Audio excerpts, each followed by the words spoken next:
Buenas tardes, profesor Winder. Yo le voy a hablar de la extinción de la hipoteca, ¿verdad? En el artículo 1907 hay 6 formas que se extingue la hipoteca. Según el artículo lo dice así, ¿verdad? La hipoteca se extingue, 1, por la extinción de la obligación.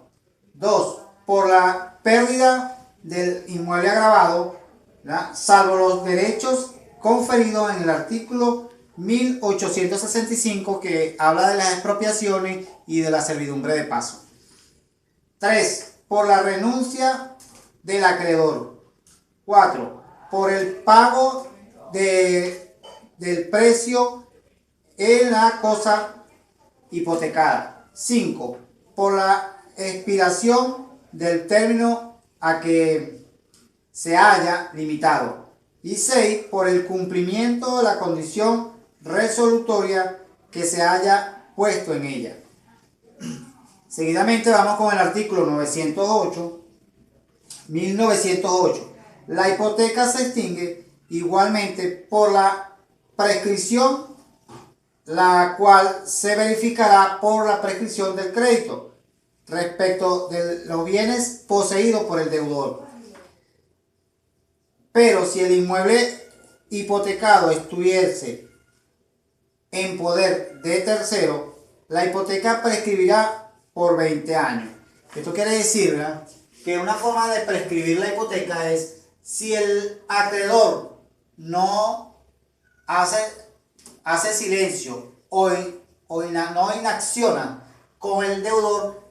Esa es una manera también de prescribir la hipoteca, ¿verdad? Seguimos con el artículo 1909, que dice: la hipoteca renace con la creencia cuando se anula el pago que la extingue. Yo hice un pago al acreedor, pero el acreedor me anuló ese pago. La hipoteca igualmente, así yo la haya pagado, continúa desde el comienzo que yo hice ese contrato. Vamos con el artículo 910, que tiene algo de parecido con el 1909.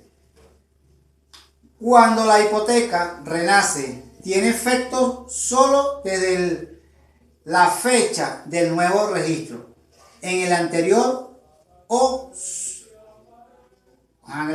ha sido cancelado, ¿verdad? Lógicamente, esta primera parte habla de que si yo pagué la deuda que tenía con el acreedor, puedo nuevamente hipotecarme, pero con la nueva fecha desde el momento en que yo firme ese contrato. Pero en el segundo parte habla también, ¿verdad?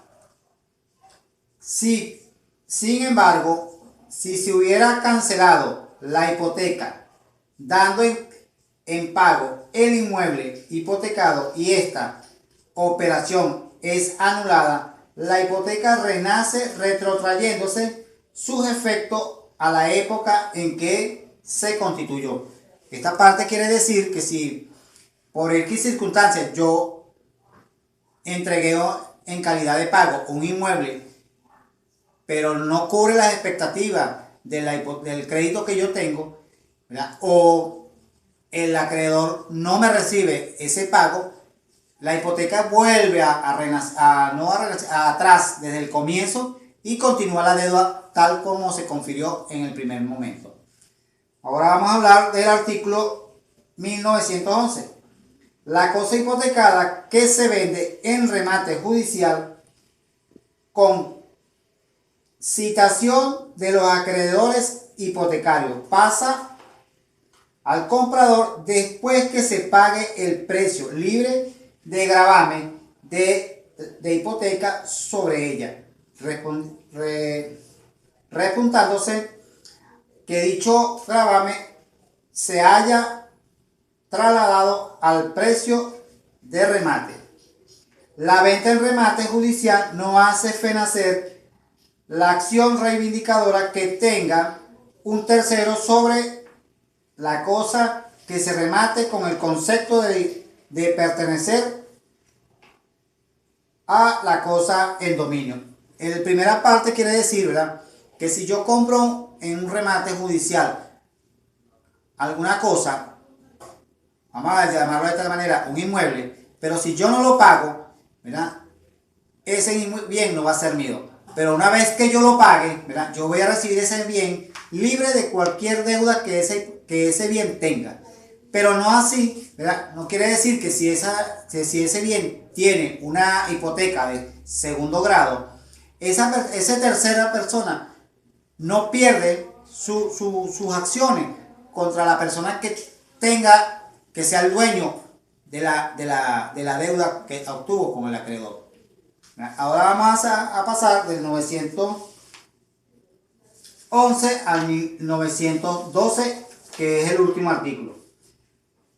Lo dispuesto en el presente título no obstan para que se dicten leyes especiales sobre cédulas hipotecarias u otros créditos territoriales, los cuales se aplicarán preferentemente a las cosas a que ellos se contraigan.